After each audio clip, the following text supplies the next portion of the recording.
Une nuit de tempête sur une route déserte près de Lyon, un père célibataire épuisé s'arrête pour aider une inconnue en panne. Il n'a rien à offrir sinon ses mains tremblantes, son vieux coffre à outils et un peu de bonté. Elle, élégante et glaciale sous la pluie, cache un secret bien plus grand que sa voiture brisée. Ce geste, simple et humain, changera leur vie, car parfois la lumière surgit de la boue et le destin se cache derrière un phare allumé. Les essuie-glaces battèrent la mesure d'une nuit sans fin. Damien Vallon roulait lentement, les yeux brûlants de fatigue. 2 postes dans la même journée, un jugement qui approchait et la peur constante de perdre sa fille, Zoé, 7 ans. 3 semaines avant l'audience, 3 semaines avant que tout ne s'écroule. Sous la pluie battante, une lumière orange clignotait au loin, les feux de détresse d'une voiture de luxe garée sur le bas-côté. Une silhouette féminine, trempée, tentait désespérément de passer un appel. Damien hésita. Elle avait sûrement les moyens d'appeler une dépanneuse. Il aurait pu continuer sa route, mais une voix, celle de sa mère disparue, résonna dans sa tête. Le vrai courage, c'est d'aider même quand tout va mal. Il s'arrêta, l'eau glacée le frappa dès qu'il sortit. « Bonsoir », cria-t-il pour couvrir le vent. « Vous avez besoin d'aide » La femme sursauta méfiante. « La voiture !» Elle ne démarre plus. Sa voix était calme, maîtrisée, presque autoritaire malgré la situation. Damien souleva le capot, la lampe de son téléphone entre les dents. Quelques minutes plus tard, il trouva le problème. Les bornes de batterie sont desserrées, un nid de poule sûrement. Il resserra les vis avec un tournevis rouillé, essuya ses mains puis se redressa. « Essayez maintenant ». Le moteur rugit. Le soulagement sur le visage de la femme illumina la nuit. « Combien je vous dois » demanda-t-elle.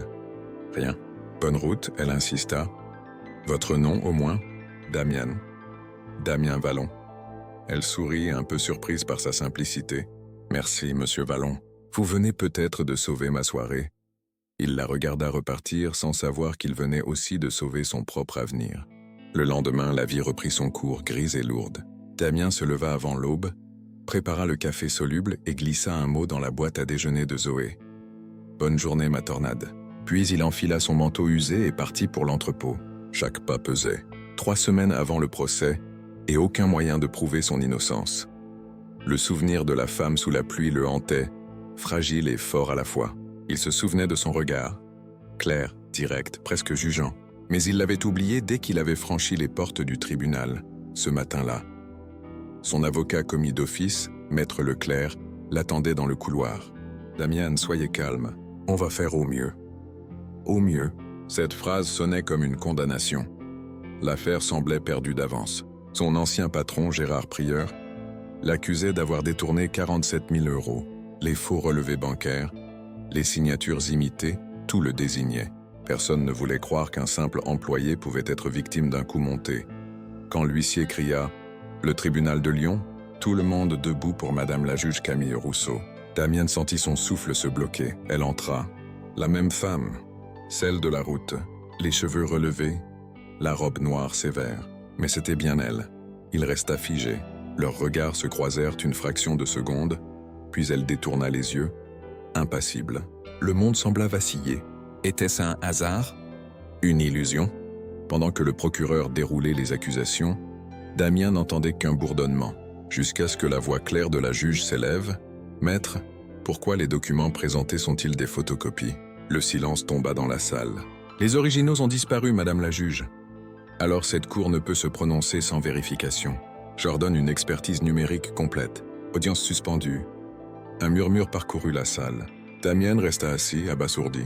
Maître Leclerc lui serra l'épaule. « C'est inattendu. Vous avez gagné du temps.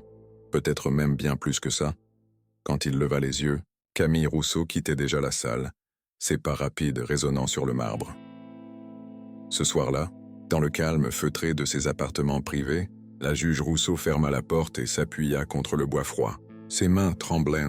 Elle revoyait le visage de l'homme trempé sous la pluie, sa gentillesse désarmante, son sourire fatigué. « Damien Vallon !» murmura-t-elle. Le destin avait un drôle de sens de l'humour. Elle aurait dû se récuser, elle le savait, mais elle avait lu le dossier avant l'audience. Les preuves, les incohérences, l'avocat débordé. Tout criait injustice. Et cet homme, celui qui avait refusé le moindre centime pour l'avoir aidé, méritait qu'on regarde son dossier de plus près. Camille ôta ses lunettes, ferma les yeux. Elle venait de franchir une ligne, mais parfois la justice avait besoin d'un cœur avant d'avoir un marteau. Les jours passèrent, suspendus. Damien travaillait toujours à l'entrepôt, les mains calleuses, la tête pleine de doutes. Il n'osait y croire.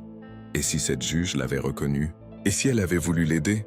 Un soir, en bord de lit, Zoé posa sa petite main sur la sienne. « Papa, t'es triste? » « Un peu. Tu sais, les juges, c'est pas des monstres. Ils écoutent les gens gentils. Toi, t'es gentil. » Il sourit malgré lui. « Merci, ma tornade. » Quelques jours plus tard, le téléphone sonna. « Vallon? C'est Leclerc. On a reçu le rapport. C'est une bombe. » « Une bombe? » « Oui.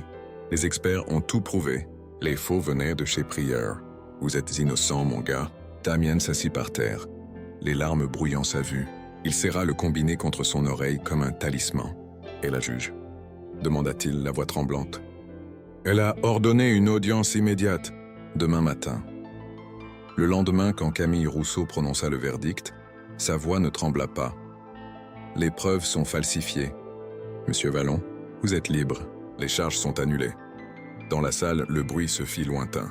Il n'y eut plus que son souffle et les mots « Vous êtes libre ». Leurs regards se croisèrent encore, cette fois sans détour. Elle ne dit rien. Lui non plus, mais dans ce silence, tout était compris. 2 semaines passèrent. Pour Damien, elles eurent le goût étrange d'un rêve trop fragile. Il allait travailler, cuisiner des pâtes avec Zoé, riait de ses blagues, mais la peur d'un retour de flamme restait là, tapie. La nuit, il repensait à cette femme en robe noire, à son calme, à sa droiture, et toujours, à cette pluie qui avait tout commencé. Un mardi matin, le téléphone sonna encore. « Allons, c'est Leclerc. L'affaire est classée. Gérard Prieur a avoué. Les comptes informatiques le trahissent. Vous êtes officiellement lavé de toute accusation. » Damien n'arriva pas à répondre. Ses genoux cédèrent. Zoé, alertée, accourut. « Papa, tu pleures ?»« Oui, mais cette fois, c'est du bonheur. » Il la serra contre lui, riant à travers les larmes. Il était libre. Le lendemain, au tribunal, il retourna écouter la lecture finale du jugement. Quand la juge Rousseau prononça ces mots, « Toutes les charges contre monsieur Damien Vallon sont abandonnées. » Ah, il sut que c'était fini. Elle ajouta d'une voix claire et ferme, « Le parquet est invité à engager des poursuites contre monsieur Prieur pour fraude et falsification. » Le marteau frappa. Silence. Puis un murmure d'émotion emplit la salle. Quand il leva les yeux, Camille le regardait enfin. « Juste un instant. » Assez pour qu'il sache. Elle l'avait reconnu, elle avait su, et elle avait choisi de croire en lui. Camille Rousseau ferma la porte de son bureau, le cœur battant. Elle avait enfreint toutes les règles. Un juge ne s'attache pas, un juge ne protège pas, mais l'image de Damien, trempé, penché sur son moteur avec cette patience tranquille, la hantait. Elle avait vu ce que d'autres avaient refusé de voir. La bonté nue, celle qui ne réclame rien. Elle savait qu'elle devrait se taire. Que s'il découvrait la vérité, tout serait compromis. Mais au fond, une part d'elle espérait le revoir. 6 semaines plus tard, le printemps s'installait sur Lyon, lavant les trottoirs de toute trace de pluie. Damien travaillait désormais dans un magasin de bricolage, un emploi honnête, stable. Il rentrait à 18h, faisait les devoirs de Zoé, puis cuisinait des crêpes le dimanche. Mais quelque chose manquait, un mot, un merci, un visage derrière la justice. Ce samedi-là, il rangeait des boîtes de bougies et d'huile moteur dans l'allée 7, quand une voix douce demanda « Excusez-moi, où puis-je trouver des bornes de batterie ?» Il se retourna, et le temps s'arrêta. Camille, sans robe de juge, rangeant pull beige, cheveux détachés, sourire timide. « C'est vous, souffla-t-il. Je craignais que vous ne me reconnaissiez pas. » Comment oublier? Ils restèrent un instant silencieux, suspendus dans cette surprise qu'ils savaient pourtant inévitable. « Vous saviez, n'est-ce pas ?»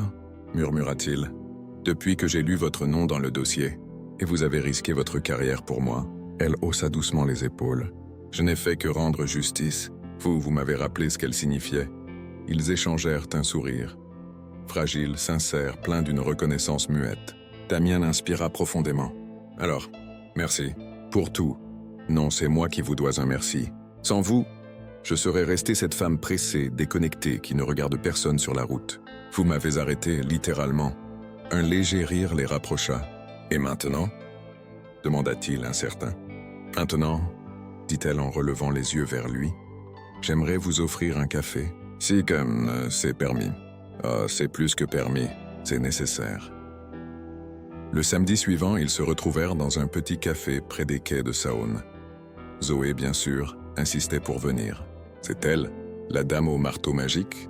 demanda-t-elle avec de grands yeux. « Le marteau ?» répéta Camille surprise. « Oui, celui qui fait disparaître les méchants. » Damien éclata de rire. C'est sa manière de parler de la justice.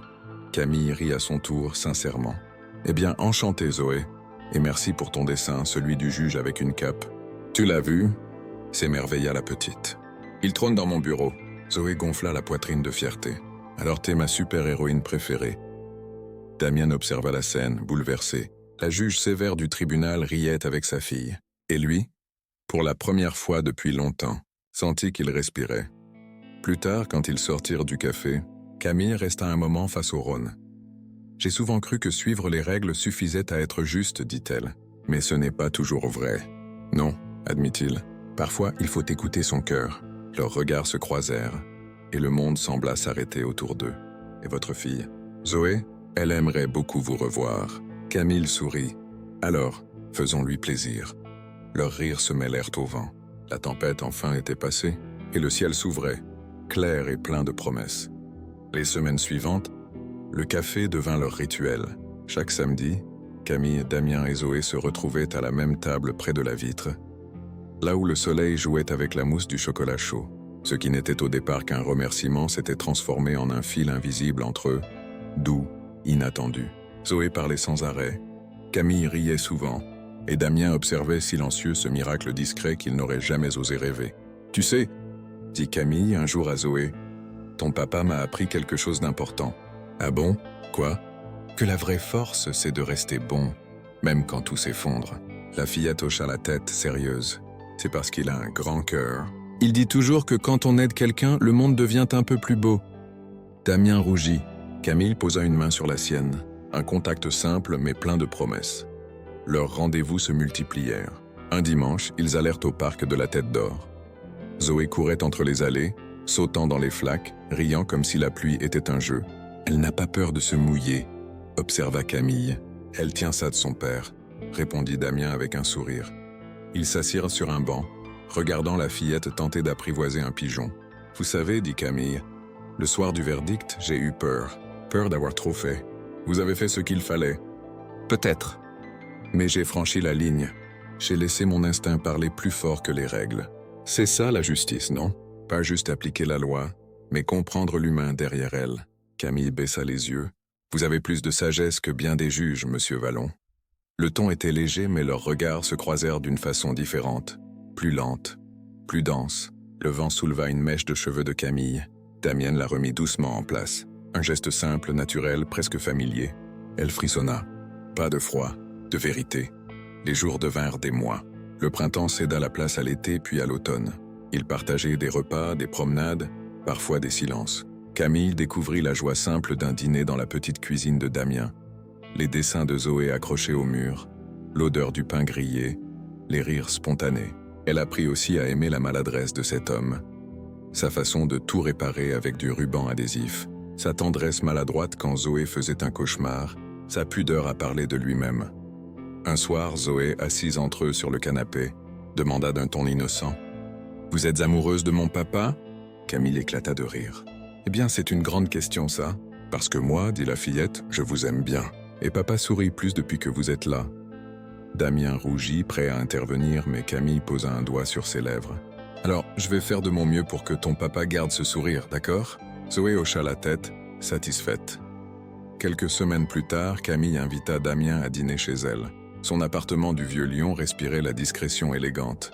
Livres partout, un piano qu'elle ne jouait presque jamais, et des photos en noir et blanc accrochées au mur. Damien observa tout, ému. « On dirait que tout est à sa place, » murmura-t-il. « Pas tout, » répondit-elle doucement. Ils dînèrent simplement puis restèrent longtemps à parler. Des parents disparus trop tôt de leur peur, de leurs rêves. « Vous savez, dit Damien, j'ai longtemps cru que le monde ne me laisserait jamais une deuxième chance. Et puis vous êtes apparus. Ce n'est pas moi, c'est la vie qui vous devait cela. Peut-être, mais c'est vous qui l'avez rendu possible. » Le silence tomba, dense et lumineux. Damien s'approcha. « Camille. » Elle leva les yeux, hésitante, puis sourit. Leurs lèvres se trouvèrent. Un baiser d'abord fragile, puis vrai. tremblant de tout ce qu'il n'avait jamais osé dire. L'hiver arriva. Camille faisait désormais partie de leur quotidien. Zoé l'appelait « ma juge préférée », ce qui faisait rire tout le quartier. Les trois formaient un équilibre parfait, chaos, raison et amour. Mais ce bonheur nouveau s'accompagnait d'une ombre. Au tribunal, Camille subissait des murmures. Un collègue avait découvert qu'elle avait insisté pour reprendre l'affaire Vallon. « Vous avez enfreint le protocole, Camille », la prévint son supérieur. « Si cela s'ébruite, vous pourriez être suspendu. » Elle soutint son regard. « Alors qu'un innocent aurait croupi en prison sans moi, si c'est le prix à payer, je l'assume. » Ce soir-là, elle retrouva Damien au parc. « On m'a menacé de sanctions, avoua-t-elle. » Il se figea. « À cause de moi ? Non, à cause d'un choix que j'assume. La vérité, c'est que je ne regrette rien. » Il la serra contre lui, fort. « On affrontera tout ça ensemble. » Sous les arbres nus, la neige commençait à tomber. Zoé courait autour d'eux, riant aux éclats. Et Camille pensa que, quoi qu'il arrive, elle avait trouvé sa place. Pas sur un banc de tribunal, mais ici dans cette étreinte simple et sincère. Le printemps revint, doux et clair. Lyon s'habillait de lumière. Les arbres du parc de la Tête d'Or renaissaient, et Zoé comptait les jours jusqu'à de la grande fête. Car aujourd'hui, Damien et Camille se mariaient. Leur cérémonie n'avait rien d'extravagant. Un petit jardin, des chaises blanches, quelques proches. Maître Leclerc, l'avocat, servait de témoin, et Madame Marin, la voisine de toujours, pleurait déjà avant même que la musique ne commence. Zoé, dans sa robe jaune, ouvrait la marche, lançant des pétales de fleurs avec un sérieux d'adulte. « N'oublie pas, papa, chuchota-t-elle.